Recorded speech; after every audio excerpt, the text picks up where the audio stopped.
Eric, the screen is yours. Yeah, so my name is Eric Espinosa. I'm currently living in California, but my connection to Utah, as I went to BYU, got my degree there, taught an entrepreneurship class there in the Rollins Center in the Marriott School. I had to start up Venture Validator. It's a market research platform for startups. And from that, we used a lot of virtual assistants to build our business. And we've tried to help a lot of entrepreneurs through the hiring process and telling them how to do it because it's such a good fit, but nobody was actually doing it because it's kind of scary. So Tyler, my co-founder, and I decided, well, why don't we start an agency and get more Filipinos connected to US entrepreneur clients that have multiple hats. So then started Coconut VA. And so I've got two startups now, Venture Validator and Coconut VA. And I had the dilemma of going on a vacation in September to Greece that had been planned for probably 6 months, and I didn't plan on starting another startup only, I think, 4 weeks before leaving. So Tyler and I, when we were looking at, okay, what do we want our branding to be for Coconut VA? We went to all the other virtual assistant staffing agency websites, and they were the most boring stock photo business suit and tie from like some people from Europe, you know, that they're totally not American. And I said, I don't want to be that. That sounds so corporate and so like business process outsource. And we thought, okay, who is our client and what really represents them? And we thought, our client is the entrepreneur that wears 8 different hats. And when they go on vacation, they're always taking their laptop because they never can stop working. It's literally, it's not a 9-to-5 job. It's 24/7 every single day. And so we kind of said, okay, let's do our branding around the Coconut VA Challenge, which is to go on vacation without your laptop within 90 days of having a virtual assistant. And so hence born Coconut VA. And from that, we have distilled 4 steps that anyone, even those who don't have a virtual assistant, how they can set themselves up for success so that they can vacation without their laptop. And that's kind of what this presentation is about. To give you a little bit of context of what failure and success is, you guys can see my screen, right? Okay, good. So this here on the left is a picture. I think that they're trying to promote people to go to Aruba and work there during the pandemic. And that is some people's mind is success. To me, that's failure. That's absolutely wrong. Everything that's wrong with that. I mean, look at him. He's there in a suit and a tie, working on the beach, and he's got his family behind him, actually enjoying a vacation. But that is the mental status of probably 90% of us when we go on vacation. On the back of our mind, we're always checking our email in a cafe, making sure that things aren't broken when we're away, and we never fully get to disconnect. Sad story, my co-founder Tyler, he went to Hawaii in February, and we had a huge work emergency that literally started happening as he was boarding the plane. And we had so many systems that he was the only person that had the login credentials and IP address that could get into those systems. And we had to be in contact with him every single day, ruining his trip to Hawaii. And I felt so terrible about that. So there's this way we built Venture Validator where we're trying to get away from being founder dependent. And we finally figured out how do we get systems, how do we get delegation people under us to the point where I still have Venture Validator, it's still running. And in August, we started Coconut VA. Very beginning of September, I was going to Greece. And I did not want to take my laptop on vacation, especially since we had this Vacation Laptopless challenge. So we went and we set some rules, and I was able to do it without having to check into work once, which was absolutely amazing. It's actually completely unexpected how refreshing and rejuvenating a completely disconnected vacation is. And so I wanted to go over a couple of reasons why I think everyone should set a goal to go on vacation without their laptop. So first reason is your family, your wife, your husband, your spouse, your kids, if you're in a startup especially, they've probably never seen you disconnected completely since before you began your journey. And you probably have a couple more years until you get out of that stage. We're always hustling to the point where we become a different self. We become somebody who is completely in business mode, and we totally understand the, hey, you have to sacrifice now today if you want to have what other people can't have in a couple of years. But that comes at a big detriment to relationships. Our relationships really do get second place in a lot of these startups. And it's really sad, but disconnecting every 6 months on a vacation, 1 week, 2 weeks with your family can really rejuvenate things and bring you back to, why am I actually doing this startup? It's because I want to give my family more of my time and have freedom to go do more experiences like this. And there's an interesting thing where you realize if you can disconnect with your laptop, you don't have to wait till you have an exit to have that benefit. You can actually have that benefit as often as you can afford to go on vacation. But there's a specific way that you have to set your company up and set up the procedures to be able to actually experience that. And the very biggest hurdle first is just a mental barrier.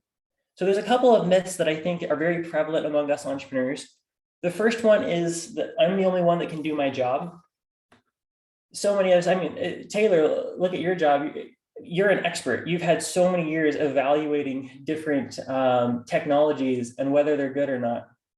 But you learned everything, and you have a framework inside your mind that allows you to detect or determine if this is a good startup or if it's not. And as you take that system, that process, and put it into Excel sheets and put it on the paper, you're now teaching interns and even Coconut VAs to go through that same framework and come up with a decision. So when I had my first consulting business, I prided myself on the fact that no one else could do exactly what I was doing. And I found out very soon that that was a very immature and ignorant mindset that really kept me from actually growing my business. And that meant that everything was dependent on me. So the second thing is that bad things will happen on my vacation if I don't check in. Yeah, that's probably true. Bad things are going to happen. But the question you need to ask yourself is, how bad are those things? Are they actual emergencies that are going to ruin your business? And the reality is there are very, very few emergencies that can completely bankrupt your business in a week or two. And I think that we think we're more important than we actually are. So the more use that we get to just setting a date and sticking to it, the more we realize that it's not that bad, and it's actually very refreshing. So the third thing is that customers expect us to be responsive all the time. I think this is a myth, because I think that we put ourselves on this expectation that we have to give the best customer service. We just sold a product to a client, and we better help onboard them even when we're on vacation, and we have to give them our all. But the reality is customers are actually very understanding of vacations. And in general, most people really, really respect vacations. And if they get your vacation responder, they're not even going to try to respond to you again, because it's not worth it to them. They don't want their vacation being ruined. So put yourself first. Don't always put other people, because if you're putting other people, really you're putting your family second. So not taking your laptop on vacation is actually saying, all right, for these 2 weeks, my family is number one priority, and my business, I don't even know it exists. How do you do that though and not have anxiety? How do you do that and not have this FOMO, this point where you're just wondering, I wonder what's wrong and I wonder what's broken. How many fires do I have to have? Well, there's a way to do this. So we've come up with 4 different ways that we've been able to prepare for vacation. And after this, anyone can have these slides or this little workbook to take these 4 steps. So the first one is use a vacation autoresponder. I'm sure you guys are all aware how to do that in your Gmail. You can go ahead and you can schedule it before your vacation days even start. And what we suggest is that you should start 1 day before your departure. Even though you're going to still be in office, you should start 1 day early, because it allows you to delay emergencies that, yes, you could take care of, but they're actually not that big of emergencies. So it gives you a little bit of a buffer. And then make sure that you set it 2 days after you've gotten home. And the reason why, if you can truly vacation laptopless, there's a transformation that happens. Not only do you see yourself differently, you see your business differently. And it's very enlightening to take a day or two and just go back to the whiteboard and plan things and see a different vision of how you want to build your company. And it helps if you have an extra couple days to go ahead and do those things. The other thing is if you get into town 2 days before anyone else thinks that you're actually in town, you can go take care of the high priority emergencies before other people even knew you got back, which allows you to give better customer service. Customer service is something that is as much setting expectations as it is delivering fast delivery time. If you respond to somebody quickly and tell them when you will respond, even if that time that you'll respond is 2 weeks out, the fact that you responded to them very quickly is the same as if you just took care of the problem most often. If we delay it though, and even if we don't respond to a customer for 3 days, and then we give that response to them immediately, they were waiting for 3 days not knowing, are they going to respond or are they not? People want to know quickly. So Vacation Autoresponders really set that up quite nicely and give you those barriers, those boundaries. Now, what needs to be in that Vacation Autoresponder is something that says, hey, I'm going to be out of town from this date to these dates. In case of an emergency, contact this person and go ahead and give either a phone number or an email for that person. Now that's going to be your emergency contact, and that comes into play in the next one. So for selecting your emergency contact, this is going to be the only person in your company, frankly, probably the only person at all that can have permission to reach you. And they're going to reach you either via SMS or WhatsApp. And the reason why they're using one of those two is because if you go to Slack to go get these messages, you're going to have all these other notifications that you're going to be tempted to go click on. You go into your inbox to look at these, you have all these temptations and you get into the rabbit hole and all of a sudden your vacation's ruined. If you even see the subject line of maybe a customer that you just sold to, you're going to start panicking and worrying. Get out of your inbox. Do not ever open up your email. So you want to have some type of push notification and use WhatsApp if you're out of the country. International works just like text, and then just use your text if you're in the country. Now, who you select as your emergency contact, that can be a co-founder, it can be an employee, it can even be a coconut VA. If you literally have no one else, it could be your mom. All you actually need is somebody who is a human who can be that emergency contact, so that when somebody says, hey, I really actually need to contact Eric, they're screening that to say, yeah, does this actually meet the criteria of being an emergency? And if so, relaying that to you. It's not that hard. They actually don't have to be somebody who's in the day-to-day ops of your business. So the third thing here is setting criteria for those emergencies. When can your emergency contact actually contact you? So we came with this little rule that emergencies must cost at least 2 times as much as your vacation. So if a vacation to Greece costs $3,000, then you better have an emergency that's worth $6,000. Why? Because they're going to ruin your vacation. If your emergency contact has to get to you, it's very likely going to reset your whole disconnect journey. And then you have to pay for that cost and the cost of your vacation. So to offset that, it better be something that's actually an emergency. And you'll find that there are actually very few things that are worth that much. Tyler and I actually elevated it. I think I told him, do not contact me unless the business will be completely out of business by the time I get back. It was like, it was like $20,000 limit or something like that. Like, don't even give me anything unless nothing can really be the end of the world. And really, nothing really is ever the end of the world. So having that emergency contact is really important. And we just have a rule, simple as this. If I don't respond by the time I get back, will we lose over $6,000? If yes, contact me via SMS. If no, cordially remind the sender of my return dates. Now, the only exception here is to notify me when there are expired account credentials. And those are super easy. They don't distract you from your vacation. Hey, we need to get into Stripe account. I'm going to send over a code. Hey, we need to get to this account. Those things happen all the time. That's really nothing to worry about. And those are things that they should contact you about. So those are really the 3 criteria here for emergencies. Now, why this actually really helps you, having an emergency contact, is the real human has looked at anything that has actually gotten to your inbox past the first gatekeeper, which is your autoresponder, past the second gatekeeper, which is your emergency contact, and that level of has to be this expensive. And anything goes to the third gatekeeper, which is you, that's going to be something that is actually worth your time. Reality is very few things are actually going to happen that even get escalated at that point. So now you can have confidence and not have any anxiety that you don't have to go check your email. That's the secret to not having that anxiousness. So the fourth thing is to now completely disconnect from tech. So you need to silence all push notifications on your phone. I actually have a list on my vacation list whenever I go out of town.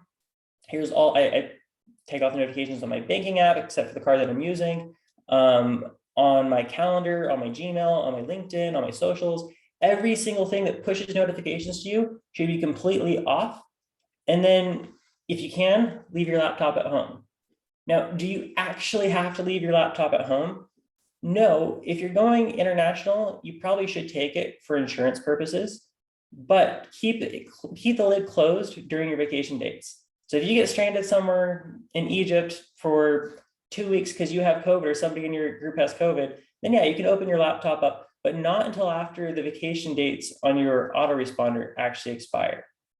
And of course, make sure that you keep yourself accountable. Maybe tell people on LinkedIn that you're doing a Coconut VA challenge. Maybe tell the people in your group that you're not going to open your laptop, and that pressure is going to help you actually disconnect. It takes about 2 to 3 days from completely disconnecting from tech, where you are a little bit nervous, you have a little bit anxiousness and FOMO because you don't know what's going on, to the point where you feel peace and you feel more connected with your family. And when you get to that point, it's actually really cool. So I was on, I think, a 10-day vacation, but the whole trip was about 2 weeks, and it felt like a month. I totally forgot about all the startup woes. I had 2 startups going on, and it's like those things weren't even important anymore.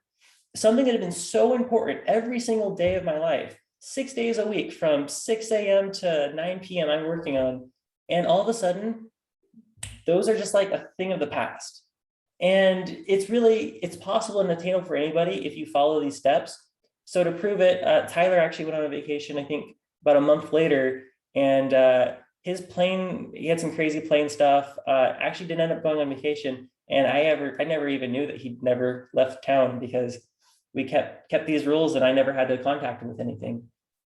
So if anybody wants a copy of this, just email me, eric@coconutva.com, and I'll send you this 4-step criteria. And then I think that everyone needs to set a goal for vacationing without their laptop. If you don't have a vacation planned already today, there's a really cool startup called Plan Ahead. They're actually, I think, Utah-based. Jeff, are they Utah-based? Actually based out of Houston. Oh, okay, based out of Houston. They're actually one of our clients. Jeff connected us to them. They have a really cool system where if you book your tickets in advance today, they'll track your purchases, and anytime that your plane tickets are cheaper, they'll go ahead and refund it, purchase the new one, and then you get that credit going for your next trip.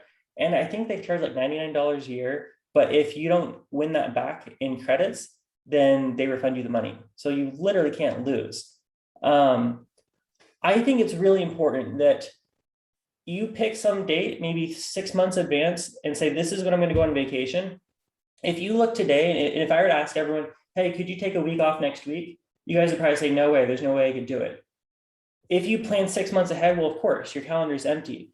As you get closer, though, it's going to have the same feeling of, wow, I have so many things. There's no way I'm going to actually be able to take off of work.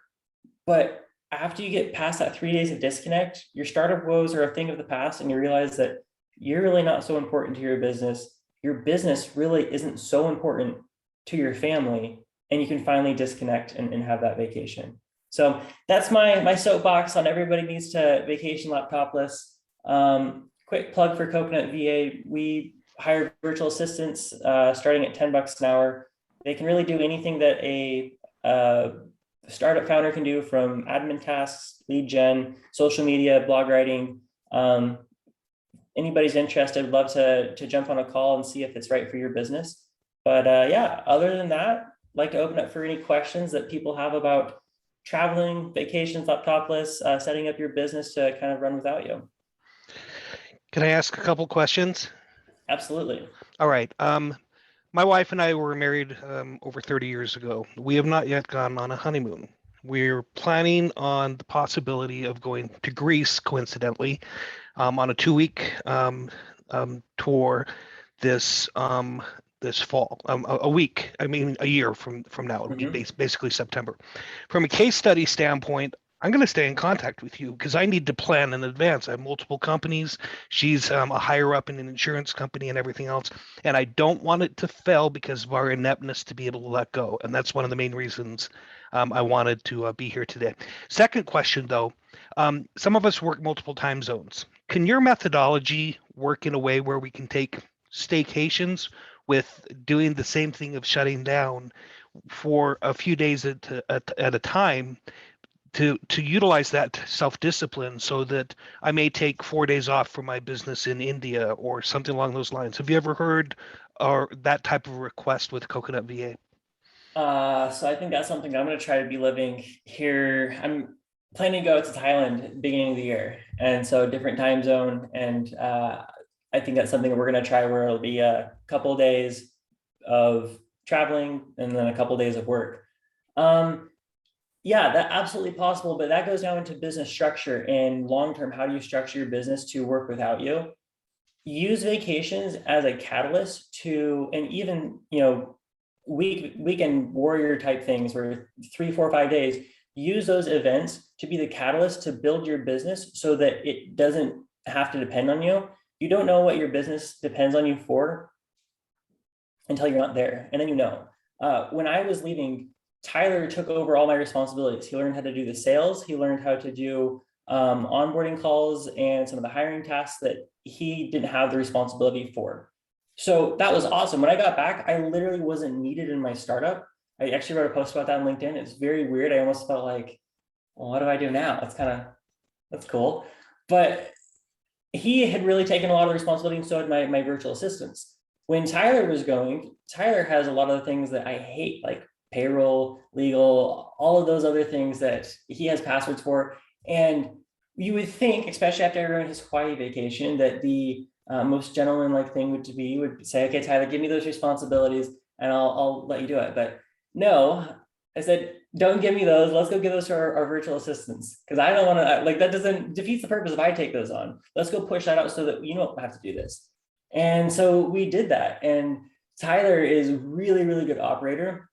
And he has a mindset, probably like a lot of you guys do, where it's easier for me to do it this one time than it is to go delegate it to somebody else.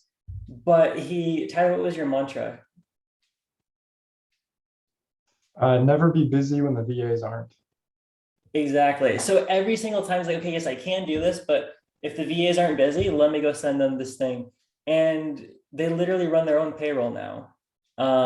They run 95% of our hiring process. Anything that is not us. I mean, if Americans didn't have bias for a bad Zoom background and a little bit of an accent, they literally could do even the sale. Actually, we are going to have sales be outsourced one day. But yeah, they can literally do everything. So if you use these vacations as reasons to say, hey, if I'm going to be dead or I'm not going to be able to communicate with my business, are there the processes for people to run that?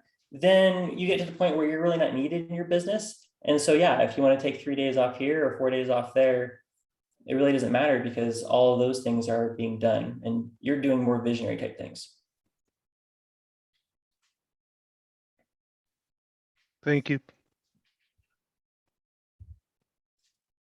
I love it, Eric. This is awesome. It is inspiring to book a vacation now. I need to do that.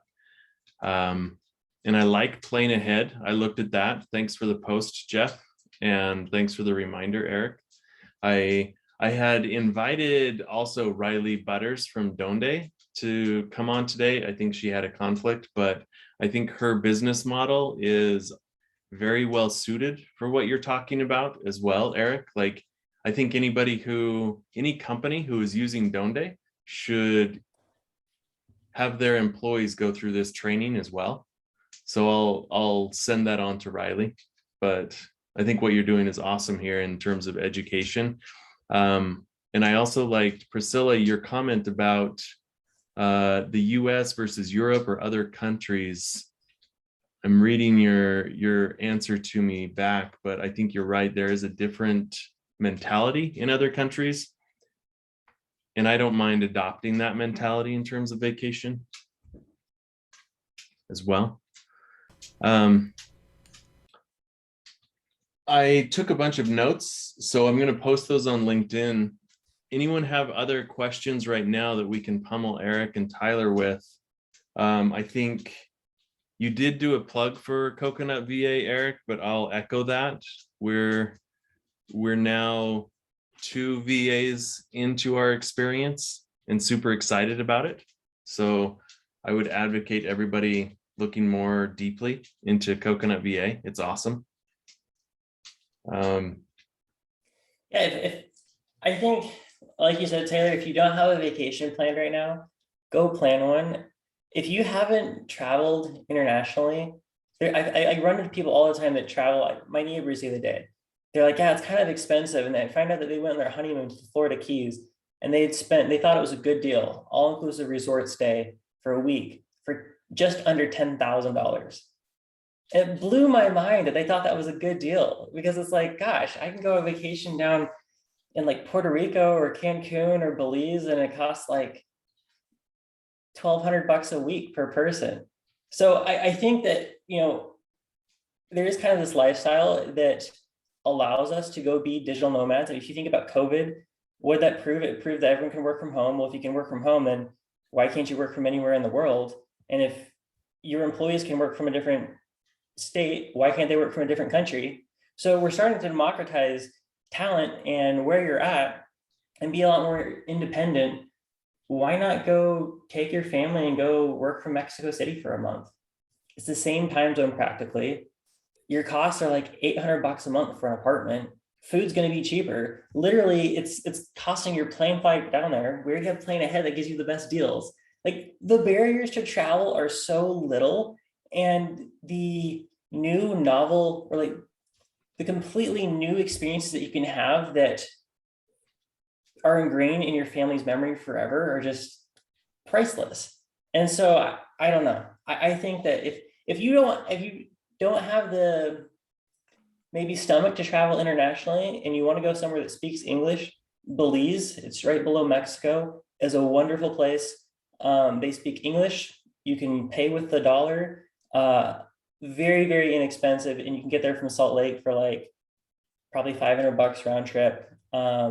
And yeah, if anybody ever wants to talk about Belize, I've got like the Indiana Jones trip of a lifetime that won't even cost you that much. But there really should be no excuse for not setting these vacations out. Love it. Well, awesome. Any other questions or comments before we close up for this week? Yeah, I just wanted to comment and say probably one of the best things that my husband and I did in the last year was buy an Airstream, and being able to we worked obviously remotely for a good chunk of time. We actually drove from here to Florida and back and worked remotely at least for a week on the road. And then we took, we would leave like Thursday afternoons and just go, travel somewhere within 4 to 6 hours and work remotely on Fridays and Mondays. And I have to tell you, from like a health and wellness standpoint, it was huge, really like a life kind of changing thing. And so, I feel like however you can travel, even if it's just close to home, and being able to have that flexibility, I think it's been like the most remarkable thing about this pandemic, is just realizing that level of flexibility that we actually can have with, obviously not all jobs, but a good chunk of them. Has really, I think, been an eye-opening experience for a lot of us. So that I just wanted to throw that in there. I couldn't echo that enough, Robin. I've had the good fortune of my parents having a cabin kind of north of Duchesne, south of Duchesne, north of Helper, and it has limited bandwidth, which automatically kind of turns us off. It takes an effort to go check your email and that type of thing. And the first few years, I'd spend all my time up on the ridgetop, signing in and everything else. But it got to the point that it was like, okay, we're here. It's not going to burn down. We're not going to have any problems if we don't do this. And even though it's only 2 hours away from Salt Lake City, it does kind of provide the same type of thing that you're talking about with the Airstream. That's awesome. Eric, what's your advice? Because my thing was just keeping up with emails because I didn't want to come back to thousands of emails. Well, so one thing you can do is if you get to the point where you can have a coconut VA going through your emails, that's what we do is we've got 4 buckets. Anything that comes in, VA routes it to the right bucket. And all you have to do is what's urgent and important. So that's one big way, have a human filter, but there's lots of digital filters that you can put in there from who it's coming from and whatnot. If you're not already categorizing any type of promotional things or just networking things into a promotional folder, I mean, that right there is going to take out probably 50 to 60% of your emails. But that's why you have 2 days extra when you get back, where you can go work on those emails and not worry about it. I love it. Thank you. I love Robin, I love what you did in terms of being able to split it up and kind of having multiple vacations, like a vacation every week. If you're taking a long weekend, that's awesome. I love that idea because it's just very consistent. Good. Any other comments before we close up shop for today? I'll just say, Eric, Tyler, I'm super excited to get my VA here going. I'm finally making this jump here. Taylor, I was wondering, how are you using the VA, and what are you finding some of the tasks are that are most beneficial to offload to a virtual assistant? So we kind of have 2 different skill sets on the 2 VAs that we've brought on. One is taking I guess a utility player role, if I use a baseball analogy, where she is doing website design as well as prospecting, lead generation, content design for like company summaries and brochures. So just kind of all across the board, just adding bandwidth to the team. The second, he is more validation work for our funnel. So when we're getting deals in, he'll be taking the role on of reaching out and doing primary research with potential customers or users. And so there's a lot of that in our company. And so the volume there, being able to offload that is huge. The other nice thing is we've got a few student analysts as well. And so coupling the student analysts with the VAs, even having them working together has been so far pretty effective. So we're trying to leverage as much talent across the board at various levels as we can.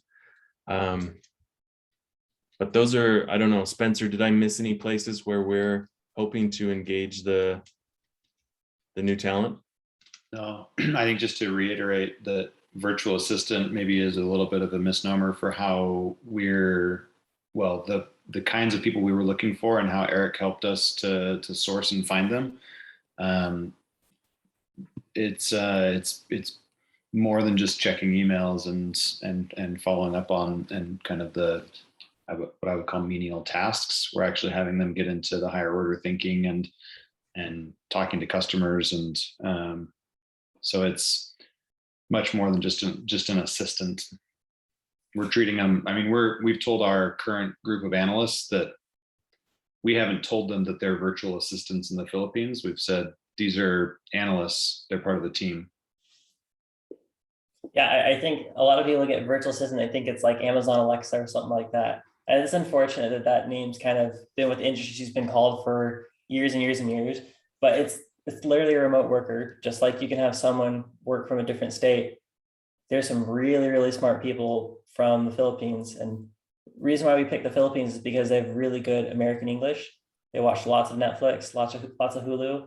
And the guy we found for Summit Ventures, oh my gosh, he's incredible. You cannot tell he's Filipino. His accent, his enthusiasm that he brings, it's like, that is incredible. And it's a little bit scary for us Americans that are getting paid $17 an hour to flip burgers. You know, you and I talked about this, Eric, a couple months ago. People forget that if they're in the Philippines, they're in India, they're in Pakistan, it doesn't matter where they're at with the quality of work that they put forward. But the wage that you're paying them, while it may be low with our expectation, completely changes their lifestyle and makes their life that much better. So anyone that may have issues with offshoring because of the fact that it may take away from work that we have available, you're doing them a great service. There's no disservice that's going on, and you kind of have to recognize that you're providing an opportunity that otherwise they may not have. Yeah, and honestly, we have yet to outsource a job that has been a US person's job. It's always been what the founders have been doing after 9 to 5, because they haven't been able to have the time to do these things, and they don't have the money to pay $4,000 a month for a US worker. So really, you were just increasing the time that you now have with your family on your evenings and on your weekends. And then you're now blessing some other family to have a wage that's 2 times what they could have from their labors in their own home country. So it really is a win-win. Agreed. And I don't know if you guys saw, but the unemployment rate in Utah is like 2.5%. I mean, it is extremely low. And Dave Politis mentioned that 5% is kind of the point where economists say that, you know, where everybody that wants a job has a job. We're way below that. And so, I mean, leveraging virtual assistants is a real blessing at this point. Yeah, and Jeff, we're getting to a point too in the rest of Utah that we didn't even touch 2 or 3 years ago. We're running into wage competition and that type of thing in rural Utah that didn't exist in 2019. So it ties into, when it comes to the unemployment rate, it's no longer a case of like Carbon County being at 12%. They're down around 3.5. Wow. That's crazy. That's amazing. Well, Eric, thanks for your presentation. This is awesome. I will post the video as soon as I can get it uploaded today, and really appreciate everybody coming. Looking forward to having you back next week, everyone. So thanks so much, and we'll see you next week. Good to see everyone. Bye.